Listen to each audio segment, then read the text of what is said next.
El tema del tiempo me puede jugar muy en contra, así que nada, si ven que me paso, lo que fuese, me chiflan. Hay un slide que me quedó mal escrito, nada, los aviso, quien avisa no traiciona. Y lo único que hoy sí quiero contarles de mí es que soy diseñadora gráfica de profesión, recibida gracias a la universidad pública. Sin la universidad no podría estar acá hoy parada. Estamos en un momento no menor. Acuérdense el próximo domingo, nada más. Listo. Sí. Listo. Ya está, ahora voy a llorar después de esto.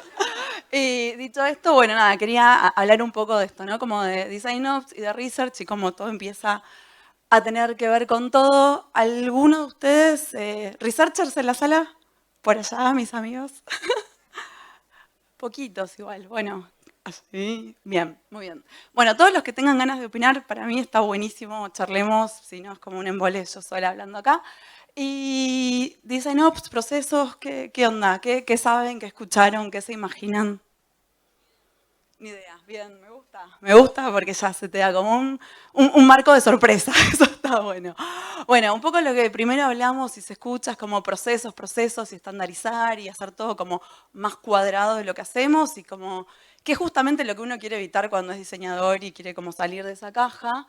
Entonces, primero que nada, traer la definición de la cual yo parto, que no la escribí yo, por supuesto, sino que está ahí para hablar de Design Ops, que tiene que empezar a orquestar lo que sucede en los lugares y empezar a generar las condiciones para que las personas que trabajan en equipos de productos y servicios puedan generar su trabajo de la mejor manera posible, estandarizando procesos y tareas y demás cuestiones, ¿no? Un poco ayudar a quienes diseñan. Y acá quiero citar a mis amigos de la Service de Buenos Aires que siempre dicen que no solo diseñamos los diseñadores, y eso es literalmente así, digo, es empezar a abrir el juego en donde todos los que formamos parte de un equipo de producto y servicio empezamos a poner estas cosas sobre la mesa, tenemos que ser parte del mismo proceso de trabajo y empezar a coordinarnos y trabajar en conjunto, ¿no? Entonces, para que esto suceda también es importante entender dónde está parada esa empresa y esa organización donde estoy trabajando. ¿Y a qué me refiero con esto? Es que hay distintos niveles de madurez en las empresas. No sé si conocen esto, pero hay muchos modelos de madurez, de repente me escucho más fuerte, hay muchos niveles de madurez. Este que está acá es el de Norman y Nielsen, y se los traigo porque ellos, además de tener su modelo de madurez, tienen una encuesta online que pueden responder y entender en dónde realmente están parados. Si no lo hicieron, se los invito a hacerlas porque cambia mucho cómo yo voy a tomar decisiones, qué conversaciones voy a tener que tener y con quién, dependiendo en dónde estoy, ¿no? Y también habla mucho del contexto y cuánto más fáciles o más difíciles vamos a empezar a tener las cosas. Entonces, eso está bueno tenerlo en cuenta. Bueno, entonces, volviendo, ¿cuál es la misión dentro de este contexto donde quiero ayudar a que el equipo de diseño surja y prospere de un equipo de research? Bueno, más que nada, primera expectativa, ¿no? Pensamos que vamos a salir a descubrir y llegar con nuestras super investigación, insight, y todos nos van a escuchar, y muchas veces lo que termina pasando es esto, que es como, ok, nada, lo puedo googlear, no sé ni para qué hiciste todo esto, entonces como saber que estas cosas pueden pasar y cómo voy contando esta historia, ¿no?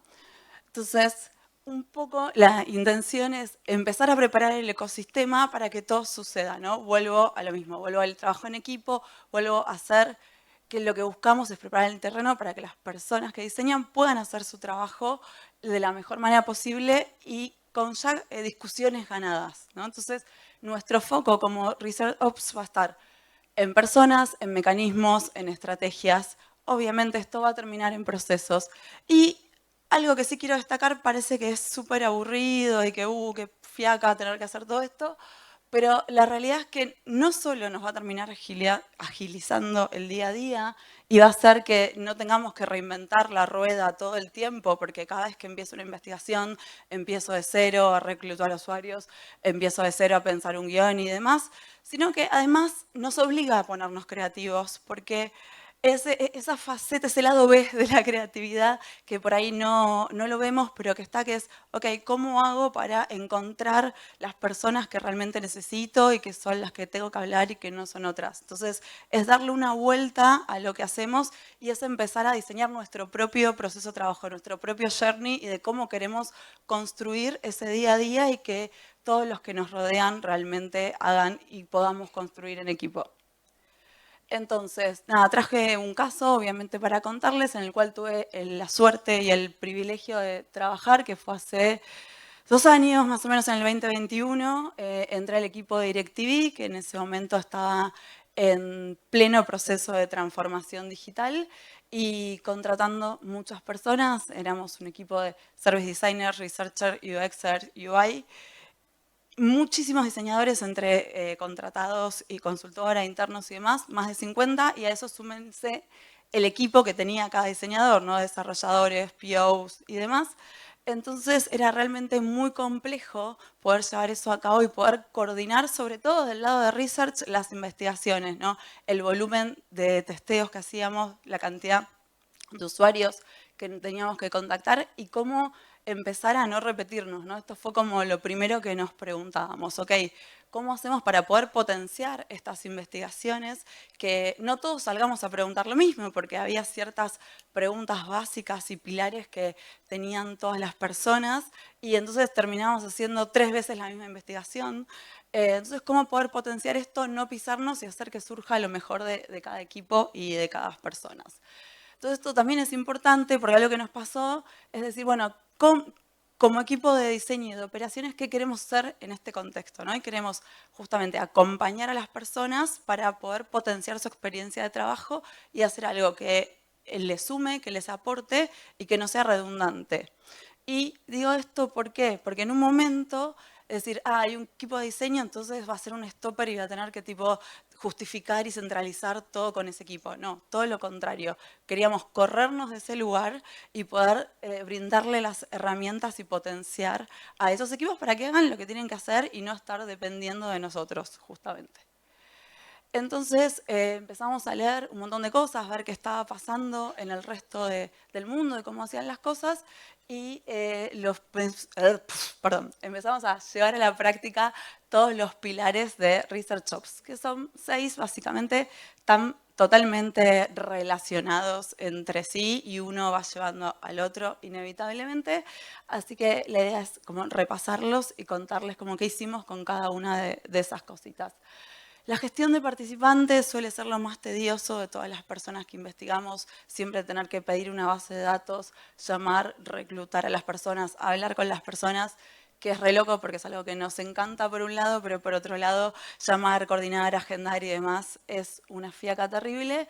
Lo empezamos a centralizar en una sola persona. Cada equipo que tenía su product designer y quería hacer una investigación se contactaba, con este caso con Lau, por eso dice el laboratorio de Laura, el título del SLAU, y ella les pasaban todo un pequeño como, test, no es test, perdón, pequeñas preguntas de qué tipo de usuarios necesitaban y en base a eso ella se encargaba de reclutarlos.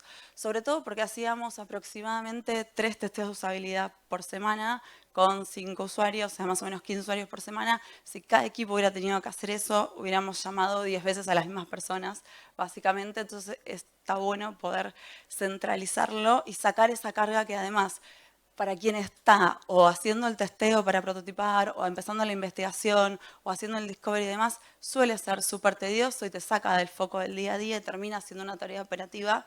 Entonces está bueno tener a alguien con foco en eso, sobre todo porque siempre no solo subestimamos la tarea, sino parece que diera lo mismo a cualquier usuario y no da lo mismo. Y es otro buen lugar para ponernos creativos y saber cómo contactar a las personas y qué salir a buscar. Algo que aprendimos muy, muy rápido con Lau fue que al principio le pedíamos una base de datos de los clientes DirecTV filtradas por las características que necesitábamos Y empezábamos a llamar a la gente, decíamos como, listo, buenísimo, tengo los usuarios, los llamo, me van a decir que sí, están todos esperando que yo los llame para testear. Y no solo no estaban esperando que yo los llame, sino que recibían 50 llamados de DirecTV para ofrecerle promociones de lo que sea todo el tiempo. Entonces cada vez que decías, hola, soy Mariana de DirecTV, era tipo, te cortaban en el mejor de los casos, en el peor te puteaban y se acordaban de toda tu familia. Entonces dijimos, bueno, ok, este no es el camino. Piensen que si esto le hubiera pasado a cada uno de los 50 diseñadores que teníamos por equipo, hubiera sido no solo poco eficiente, sino además muy frustrante y nadie hubiera testeado nada nunca. Entonces, nada, empezamos a probar soluciones alternativas, desde poner una encuesta en la página, que nos dejen sus datos si querían participar de estudios, contactarlos de otra manera, buscarlos en redes, ver quién llamaba al consultor para putearlos y ver si ahí los podíamos hackear, buscar socios estratégicos, ¿no? Y demás cuestiones. Entonces, nada, hay que poner la creatividad en juego, salir a buscar a las personas que necesitan y sobre todo también cuando estás en muchísimos países en donde, como decían las chicas, te cambia todo, desde las palabras, la experiencia, lo que están esperando y demás. Y obviamente, y no menor, pensar en la inclusión y la accesibilidad, ¿no? Digo, no todas las personas consumimos las cosas de la misma manera, ni hablar cuando estamos diseñando contenidos, ni les explico cuando hicimos el primer testeo de usabilidad con 2 personas ciegas, tuvimos discusiones horribles donde decían, no, bueno, pero si un ciego no ve la tele. Y fue como, amigos, sí, o sea, está bien, no la va a ver, pero la escucha, la interpreta de otra manera. Digo, o sea, cuando hicimos eso fue como, ok, hay un público que nos estamos perdiendo. En ese momento se estaba lanzando DirecTV Go y obviamente era 100% inaccesible, con lo cual llevamos a una persona que probó en vivo para muchas personas la aplicación, se le cerró automáticamente y acto seguido de eso le dijimos, che, ¿y qué onda Netflix? ¿La usás? Y lo empezó a usar porque era 100% accesible, o sea, no solo abría, sabía lo que estaba haciendo, podía elegir el contenido, tenía un montón de tipos de subtítulos para elegir explicados y demás, y todos se quedaron, ok, hay una parte que nos estamos perdiendo. Entonces, bueno, también está bueno pensar cuando reclutamos personas y ponerlos como parte de nuestras instancias dentro de la estandarización de la gestión de usuarios, ¿no? Y esto nos lleva inevitablemente a la gobernanza, que tiene que ver con cómo voy a hacer que estas personas no solo tengan ay, no sé las palabras, por favor, el consentimiento sobre lo que están haciendo, sino además yo cuidar los datos personales de esa persona, ¿no? Porque es un ida y vuelta, no solo poner el foco en que no vaya a contar lo que testeo de mi producto, sino cuidar que no se filtren esos nombres, esas caras, si me da autorización para grabarlo o no, si voy a borroñar esa imagen y demás, porque para mí compartir un video es la mejor forma de que las personas realmente nos escuchen y entiendan de lo que estamos hablando, pero obviamente siempre cuidando la privacidad de todas esas personas. Y acá lo mismo, empezamos a encontrar ciertas estrategias de cómo decirles las cosas, cómo contarles lo que iba a pasar. Nosotros transmitíamos estas charlas en vivo, tipo una cámara Gesell gigante. Me estoy spoileando algo que viene después, pero no importa. Todas las personas que se quisieran sumar a ver esa entrevista, que podía ser una, podía ser ninguna, podían ser toda la empresa. Y se lo contábamos, pero les decíamos eso, bueno, se está transmitiendo internamente, qué sé yo. En un momento Zoom cambió sus políticas de privacidad y como eso lo hacíamos a través de el Facebook para empresas, que ahora no me sale el nombre, empezó a poner que lo estábamos transmitiendo para esa plataforma. Claro, la persona vio el nombre de una plataforma que no desconocía y dijo, me está viendo todo el mundo, me mintieron, no es lo que me dijeron, y nos cortó automáticamente. Por más que le habíamos dicho que lo estábamos transmitiendo, fue como, no, no sé qué es esto, tipo, me está subiendo a YouTube, y se ofendió. Entonces es importante dejar como las condiciones claras, sobre todo porque somos todas personas y está bueno cuidarnos entre nosotros, ¿no? Ahí va. En relación a la gestión de los hallazgos, ¿no? Que nos pasa un poco esto de repetir investigaciones todo el tiempo y de no saber muy bien de para qué lado va mi producto, cuáles son los avances, cuáles son estas verdades que está bien cuestionarlas cada tanto, pero es un entendimiento en común que todos sabemos y compartimos, porque si no siempre, por ahí un poco como decía Rodri, estamos discutiendo el color del botón horas y horas y horas. Bueno, pongamos una base de entendimiento en el cual estamos todos de acuerdo y después elevamos ahí el nivel de la discusión, ¿no? Y en función de esto, y este ejemplo no es mío, o sea, lo que viene después, porque no lo llegamos a implementar, la verdad, y me quedé así como con muchas ganas, pero es empezar a pensar esta biblioteca, por empezar a cambiarle el nombre, dejar de hablar de repositorio, que es algo que queda como muerto ahí en un cajón, en un PDF y demás, sino pensar realmente en una biblioteca de contenidos vivos, en donde vamos a empezar a sumar cosas e iterarlas y a nutrirlas entre todos y entender cómo vamos a estar guardando esa información para que sea el contenido lo más pequeño posible, lo más atómico posible y que cualquiera lo tenga disponible en su consulta, ¿no? Entonces va un poco por ahí. Y sí quería compartirles este caso de la gente de WeWorks, que sí logró hacerlo y lo tienen disponibles para todos en su web, ahí está el link, en donde justamente hicieron esto. Se tomaron 6 meses para hacer este proyecto, en donde entrevistaron a más de 500 personas internas y generaron esta base de conocimiento. Y a partir de ahí, cada uno podía, antes de empezar cualquier proyecto, buscar información en relación a ese proyecto que quería ver qué se sabía, qué no se sabía, en dónde estaban parados y empezar a construir sobre eso. Y obviamente todos tenían acceso para seguir sumando información que iban consiguiendo luego de cada investigación.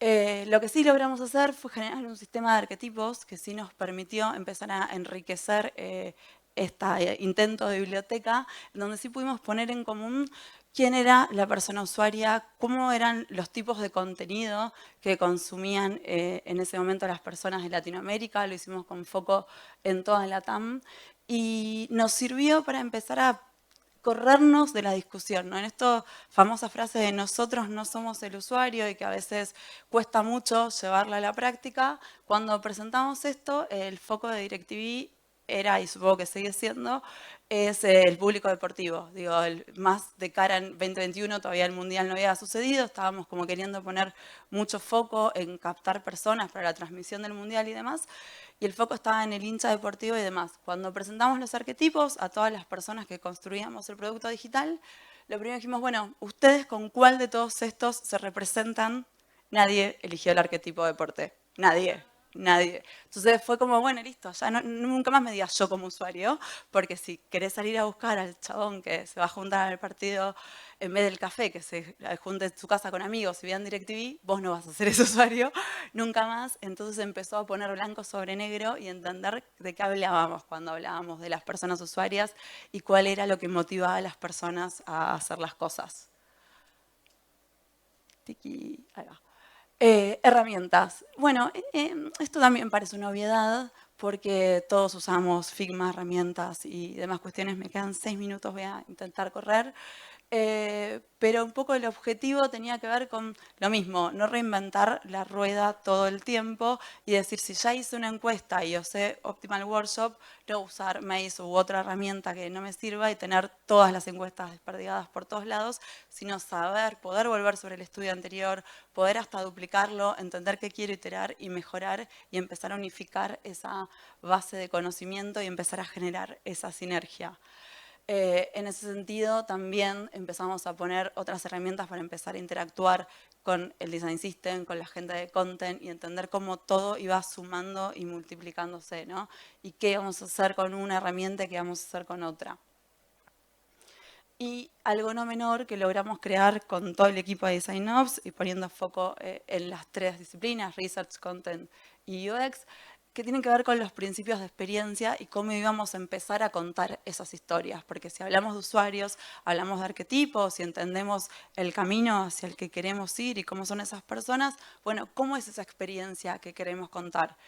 Y parece una obviedad, pero vuelvo, estoy hablando de DirecTV, la transparencia cuando uno contrata un servicio de internet o de televisión no es tan transparente porque creo que todos llamamos una vez al mes para decir, hola, me aumentaste la cuota, me quiero dar de baja, me bajás el precio y te terminás yendo con una bonificación de 50% por 6 meses y así todo el tiempo. Entonces, claramente no son servicios que son transparentes y eso era para nosotros un pilar que intentamos poner en juego, ¿no? No tuvimos mucho éxito, como verán, pero bueno, por lo menos empezó a poner sobre la mesa y existió esa conversación y empezó a poner muy incómoda a toda la gente que tenía que ver con la baja de producto y de Chan y entender por qué ese mecanismo macabro de, no, bueno, pero yo prefiero porque me miden por esta métrica, entonces esta métrica hace que si retengo el 50% me pagan el bono. Ahora, si tenés el 100% feliz, no te importa porque vos estás en otro equipo, tú eres el equipo de bajas. Y empezar a entender cómo son esos hilos y qué cosas ponen incómodas a las áreas y cómo relacionarse, ¿no? Desarrollo de habilidades también tiene que ver con empezar a poner sobre la mesa nuestro conocimiento, a compartirlo y hacer que todos puedan ser muchos más autónomos y poder testear y realizar lo que quieran de su producto o servicio sin depender de alguien centralizado, ¿no? A las personas que investigamos, no sé si les habrá pasado, pero muchas veces cuando vienen y me dicen, tengo que testear este prototipo, es como, qué fiaco, otra vez un testeo de usabilidad, como que preferiría hacer un discovery o algo mucho más estratégico y demás. Entonces, si queremos ponernos realmente en ese lugar y tener ese espacio para hacer investigaciones más en profundidad, bueno, empecemos a abrir ese conocimiento, empecemos a darle herramientas a todos los product designers para que puedan desarrollar con el soporte de un equipo de research centralizado sus propios testeos de usabilidad, ya sea acompañándonos en el testeo, dando feedback si es necesario, dándole soporte para la construcción del guión, obviamente con la ayuda para gestionar los usuarios, pero sí después dejar que todo el testeo lo realice cada equipo y no ser stopper en eso y darle espacio en tiempo y forma a las personas. Y también hicimos una escuelita de UX en donde todas las personas de los equipos de todas las disciplinas, todos los viernes, llevaba un tema y contaba sobre un tema para aprender entre todos, ¿no? Ya sea de investigación, ya sea de content o de UI o lo que fuese, que también al principio eran cosas por ahí más bien básicas, pero sirvió para nivelar a todas las partes del equipo, que todos supiéramos dónde estábamos parados y pudiéramos construir en base a eso. Y por último, ayudar a divulgar el valor de estas investigaciones, porque todo esto, si yo lo dejo archivado, como les decía antes, en un Drive, en un PDF y demás, no me sirve de nada, hay que ponerlo de manifiesto. Y acá está lo que les contaba antes cuando el señor nos cortaba. Teníamos esta mega cámara Gesell en donde transmitíamos en vivo todas las investigaciones, después quedaba colgado en la red social, que no me voy a acordar el nombre, pero bueno, es un Facebook para empresas de Facebook.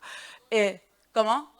Workplace, gracias. Workplace, tal cual, quedaba ahí y todos podían verlo y empezamos a hacer mucho ruido y eso estaba bueno y áreas que no tenían ni idea lo que era entrevistar a un usuario, por qué lo estábamos escuchando y demás, nos empezaban a hacer preguntas, se acercaban y nos empezaban a decir como, ¿qué está pasando? ¿No? Y tenía como su lado copado, que era ese, el lado B era que por ahí alguien escuchaba y decía, no sé, el botón era rojo y no lo vi, y entonces querían salir corriendo a cambiar el color del botón rojo, pero estamos en un punto donde prefiero tener esa discusión de por qué no cambiar el botón rojo a que ignores completamente a las personas. Entonces, para empezar a sociabilizar, para empezar a mostrar el valor que genera escuchar a las personas, el impacto desde lo positivo y desde lo negativo, nos sirvió un montón. También teníamos mucho prejuicio porque en DirecTV había dos tipos de cliente, el que pagaba tipo DirecTV todos los meses o el que tenía prepago, que vos como el celular podías recargar por una semana, ¿no? Entonces era como, bueno, el pobre es el de prepago y el otro es el señor bien de su quinta casa fin de semana, donde sea DirecTV. Y la verdad, cuando empezamos a hacer este ejercicio, se dieron cuenta que no, o sea, que había de todo en la vida y que había mucha gente de casa de fin de semana que tenía el prepago o que alquilaba la casa por vacaciones y demás. Entonces fue también empezar a sacar cosas. Digo, cualquier tipo de persona puede ver contenido, tenés que estar preparado y no tenés que hablar de una manera porque pensás que la persona tiene cierto nivel, sino hacer algo que incluya a todas las personas y dejar de excluir a personas porque sí. Y bueno, y también nos pasaban estas cosas que a mí me hace muy feliz, un poco ego estar ahí, pero tiene que ver con eso, ¿no? Había muchos equipos que estaban en áreas históricas donde se encargaban del deco y del control remoto y demás y nunca habían podido enfrentarse a un usuario y teniendo el acceso a que otro te gestione esas citas y demás, pudieron empezar a hacerlo y entender cómo funciona, ¿no? Y eso la verdad que estuvo muy bien. Y por sobre todo, nada, empecemos a contar historias.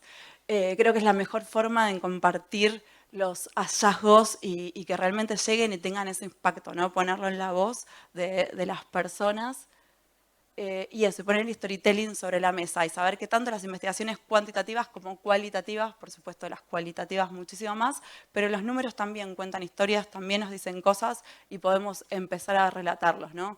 Empezando por una conclusión que genere impacto y después empezar a poner datos sobre la mesa de cómo llegamos a esos lugares. de entender que los protagonistas siempre van a ser las personas usuarias y que vamos a ir a por ellas y ser los responsables de llevar esa voz a la mesa, obviamente sin olvidarnos del negocio. Y por sobre todas las cosas, pensar en imágenes, pensar en videos. Digo, si grabaron la entrevista, si tienen un video, si tienen esta posibilidad de que los escuchen, va a tener 10 veces más impacto que yo te diga, un usuario me dijo tal cosa, a que veas a esa persona quejándose, puteándolos, diciendo estaba viendo la final de Argentina y se cortó la señal. Digo, pasa por otro lado, genera otro impacto emocional que hacen que te den un poquito más de ganas de ir a solucionar las cosas. Y por supuesto es tan importante lo que contamos como lo que emitimos, así que ahí también seamos inteligentes y entendamos a quién le estamos hablando, diseñemos nuestras propias investigaciones y nuestro público, pensemos quién es nuestro usuario, si es nuestro equipo de trabajo, si es un stakeholder al que le tengo que salir a vender el proyecto, cómo se lo cuento para que entienda que eso es algo que tenemos que salir a resolver y solucionar. Y bueno, no mucho más, simplemente poner sobre la mesa que cuando hablamos de personas y contextos, que estamos diseñando nuestra propia forma de trabajar y que es tan importante tener un buen proceso de trabajo como después el producto que hacemos y eso se ve reflejado en la calidad del producto que hacemos. Hagan protagonistas a todas las personas del equipo, todos tienen algo para aportar y todos pueden hacer todo si tienen realmente las ganas de hacerlo y de ir a por ello. Compartan, compartan, compartan. Estos eventos son increíbles para compartir, para aprender. Todos estamos en una modalidad de aprendiz constante, así que hagan al otro parte de ese proceso y pongan la creatividad sobre la mesa para pensar alternativas y procesos. Nada más. Muchas gracias.